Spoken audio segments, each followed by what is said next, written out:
What are the 6 steps for selling your home?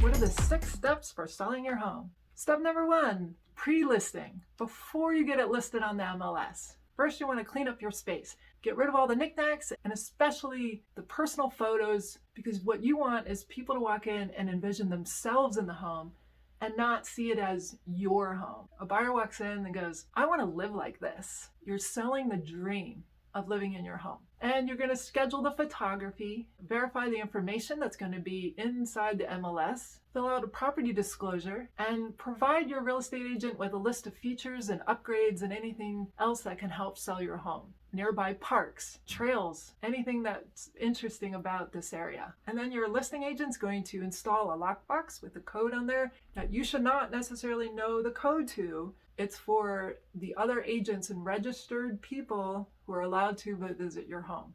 And talk to your agent about times that will not work for you. If you wake up late in the morning, you can tell your agent no showings before 10 a.m. because you will be in the bed. And that's okay. If you have a graduation weekend, hey, just not this weekend or after 7 because the kids are going to go to bed soon. So you just let your agent know which times do not work for you. Of course, the more open it is, the easier it is for people to get in and hopefully buy your home. You can also say that you need at least 2 hours notice. And if it's tenant occupied, read your lease, because typically it's a 24-hour notice or at least overnight notice in your lease before you can have people enter the property. Even a 2-hour notice can be difficult because a lot of people are driving around looking at scheduled showings, and then the buyers might be driving by and go, ooh, look at that one. I want to go see that one. And as a showing agent, a buyer's agent, we call up and see if we can get in right then. And of course, that may not work for you, but if it does, it's really helpful because those last minute visits might be the one. Now, once it's listed, you're on the listing week. It tends to be very busy. Those first 10 days are critical when most people are seeing this new property up for sale, and they all flock to it to find out if this is the one. Have an open house that weekend. It's another form of advertising. Automatic emails like, hey, there's an open house. And so it gets more attention for your house. And that listing week, that first week when you're on the market, it's busy. You want to keep your pets away. So hopefully if you can, take your dog on a walk. If you have cats, if you can leave them in the basement, or sometimes people put them into some big cages just so that they don't accidentally escape, and just make it easier for people to come through, because a lot of people will come through that first 10 days. And a lot of advertising is going out if you have a good real estate agent. Now, ongoing, you are on the market, your real estate agent will be talking to you about feedback they are getting from people who've seen the home, either at open houses or during showings, and from the advertising that they've done. And they'll be answering questions for potential buyers, so they may need to come to you with other questions. Now, when an offer gets submitted, yay, we celebrate, but we have to talk about it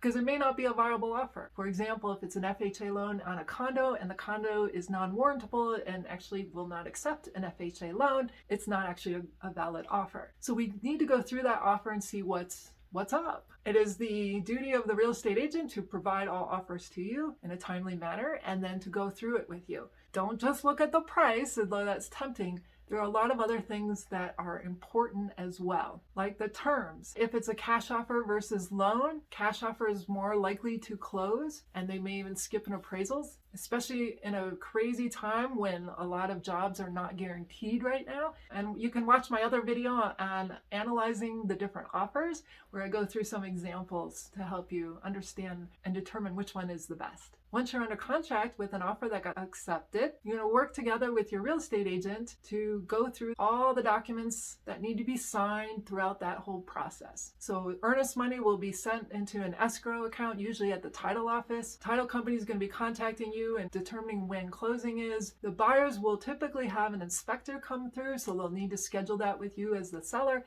as well as an appraisal that will come into the house and do some measurements and take some pictures as well. And then we finally get to closing day, where you get to hand off your keys and get some money. And remember that part of that money that you receive from the buyer is going to go to pay off any loans you have or any liens against your property, whether it's mechanical liens from work that was done by contractors that haven't been paid yet, alimony or child support that hasn't been paid, whatever's on there.